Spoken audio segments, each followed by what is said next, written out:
AICC ಅಧ್ಯಕ್ಷ ಮಲ್ಲಿಕಾರ್ಜುನ ಖರ್ಗೆ ಒಂದು ಮಾತನ್ನ ಹೇಳಿದ್ರು. ಗಂಗೆಯಲ್ಲಿ ಮುಳುಗಿದ್ರೆ ಬಡತನ ದೂರ ಆಗತ್ತಾ, ಗಂಗೆಯಲ್ಲಿ ಮುಳುಗಿದ್ರೆ ಹಸಿವು ನೀಗತ್ತಾ ಅನ್ನುವಂತ ಪ್ರಶ್ನೆನ ಮಾಡಿದ್ರು. ಯಾಕೆ?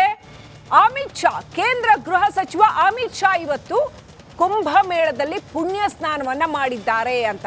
ಅದಕ್ಕೆ ಆಕ್ರೋಶ ಭರಿತರಾಗಿ ಮಲ್ಲಿಕಾರ್ಜುನ ಖರ್ಗೆ ಕೋಟ್ಯಂತರ ಜನಗಳ ಭಕ್ತಿಯನ್ನ ಲೇವಡಿ ಮಾಡಿದ್ರ. ಇದು ಕೇವಲ ಅಮಿತ್ ಶಾ ಅವರ ಭಕ್ತಿ ಅಲ್ಲ, ಗಂಗೆಯಲ್ಲಿ ಮುಳುಗ್ತಾ ಇರೋರು, ಮುಳುಗ್ ಹಾಕ್ತಾ ಇರೋರು ಈಗ ಸಾವಿರಾರು ಜನ ಇದ್ದಾರೆ. ಈ ಕ್ಷಣಕ್ಕೆ ಕೋಟ್ಯಂತರ ಜನಗಳ, ಈ ದೇಶದ ಕೋಟ್ಯಂತರ ಜನಗಳ ಭಕ್ತಿಯನ್ನ ಲೇವಡಿ ಮಾಡಿದ್ರ. ಹಾಗಾದ್ರೆ ಕಾಂಗ್ರೆಸ್ ಮತ್ತೆ ತನ್ನ ಹಳೆ ಚಾಳಿಗೆ ಮರಳಿದ್ಯಾ? ಸುಮ್ಮನೆ ಒಂದು ಲೇವಡಿ ಮಾಡಬೇಕು ಅನ್ನೋ ಕಾರಣಕ್ಕೋಸ್ಕರ ಲೇವಡಿ ಮಾಡ್ತಾ ಇದ್ದಾರಾ? ನಿಜಕ್ಕೂ ಹಾಗಾದ್ರೆ ಗಂಗೆಯಲ್ಲಿ ಮುಳುಗೋದ್ರಿಂದ ಬಡತನ ಹೋಗತ್ತಾ ಇಲ್ವಾ? ಹೊಟ್ಟೆ ತುಂಬತ್ತಾ ಇಲ್ವಾ?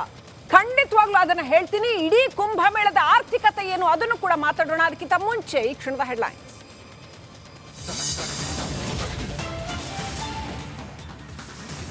ಅಮಿತ್ ಶಾ ಗಂಗಾ ಸ್ನಾನಕ್ಕೂ ಖರ್ಗೆ ಆಕ್ಷೇಪ, ಪುಣ್ಯ ಸ್ನಾನದಲ್ಲೂ ಆರೋಪ ಬೇಕಾ? ಕಾಂಗ್ರೆಸ್ ಬಾಸ್ನ ಆಕ್ರೋಶಕ್ಕೆ ಕಾರಣವೇ ಇಲ್ಲ. ಸಿಎಂಗೆ ಸಿಬಿಐ ವಿಚಾರಣೆ ಭಯ, ಆದೇಶ ಮುಂದೂಡಿದ ಉಚ್ಚ ನ್ಯಾಯಾಲಯ. ಸದ್ಯಕ್ಕೆ ನಿರಾಳರಾದ ಸಿದ್ದರಾಮಯ್ಯ.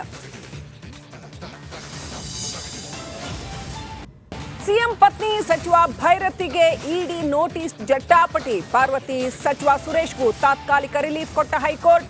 ಫೆಬ್ರವರಿ 10ಕ್ಕೆ ವಿಚಾರಣೆ ಮುಂದೂಡಿಕೆ. ರಾಜ್ಯದಲ್ಲಿ ಮುಂದುವರಿದ ಧನದಾಹಿ ಫೈನಾನ್ಸ್ ಅಟ್ಟಹಾಸ. ಹಿಂದೆ 3 ಜನರ ದಾರುಣ ಅಂತ್ಯ. ರಿಪಬ್ಲಿಕ್ ವರದಿ ಬಳಿಕ ಫೈನಾನ್ಸ್ ವಿರುದ್ಧ ಕೇಸ್.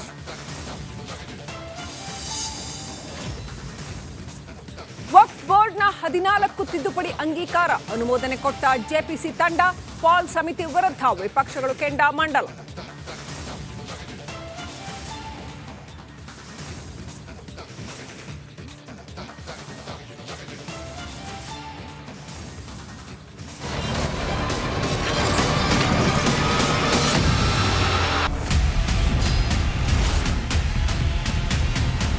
ಪರಿಷತ್ ಕಲಾಪದಲ್ಲಿ ಪ್ರತಿಧ್ವನಿಸಿದೆ ಕಣ್ಣೀರ ಖಾನಾಪುರ. ರಿಪಬ್ಲಿಕ್ ಕನ್ನಡ ಸುದ್ದಿವಾಹಿನಿ ತಂಡ ಕಣ್ಣೀರ ಖಾನಾಪುರ ಅಭಿಯಾನದ ಮೂಲಕ ಒಂದು ಗ್ರೌಂಡ್ ರಿಪೋರ್ಟ್ ಮಾಡಿ ಕಾಡಂಚಿನ ಜನರ ಬದುಕು ಬವಣೆಯನ್ನು ತೆರೆದಿಟ್ಟಿದೆ.